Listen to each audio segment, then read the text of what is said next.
En cette période de composition du troisième trimestre et d'examen d'État, certaines églises mettent en exergue les programmes spéciaux d'accompagnement des élèves pour des meilleurs résultats.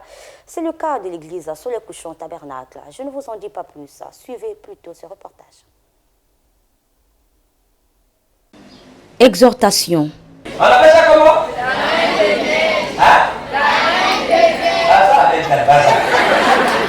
Arrêtez tout ça. Prière. Que la puissance du Saint-Esprit puisse environner ses enfants. Et leur donnons la force d'étudier. Voilà le combat que s'est donné l'église Soleil Couchant Tabernacle depuis plusieurs années en faveur des élèves, tout niveau d'études confondus, le but étant de faire de ces enfants des références dans la société. Le constat nous amène à une dépravation des morales très accélérée au milieu de l'école et un peu aussi dur de la rue. Alors, c'est tout ça qui nous a inspiré, vu que l'enfant grandit en apprenant, l'enfant grandit en observant.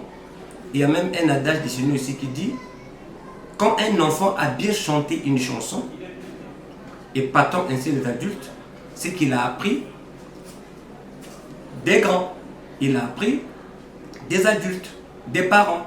Or, si un enfant peut bien apprendre une chanson auprès des adultes, des amis, ça veut dire qu'il peut aussi apprendre des mauvaises choses. Et l'impact de l'éducation secondaire, donc de la rue, l'école, les réseaux sociaux, est très négatif aujourd'hui.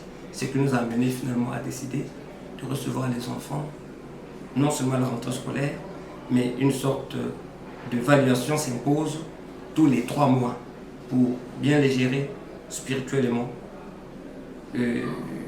aussi physiquement, en parlant du bien-être. Conscientiser les enfants, d'abord ça, et vous trouverez ça dans Proverbe chapitre 22 verset 6, la Bible dit: instruis l'enfant selon la voie qu'il doit suivre, et quand il sera vieux, il ne s'en détournera point.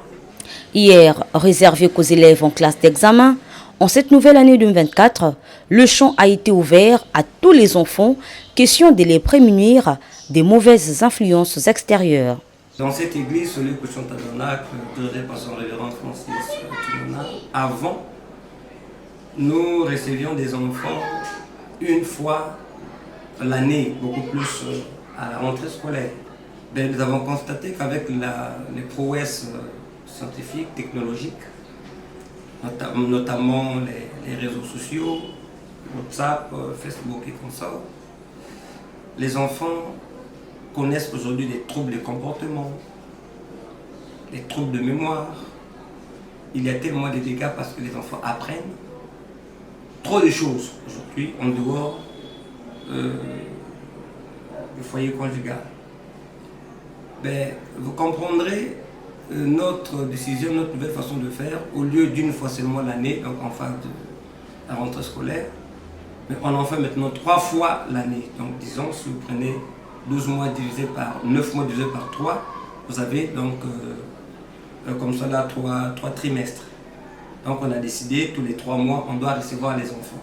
Alors là, ce n'est plus seulement pour les examens, ou ceux qui sont aussi en classe de passage, mais en fait c'est toute la vie.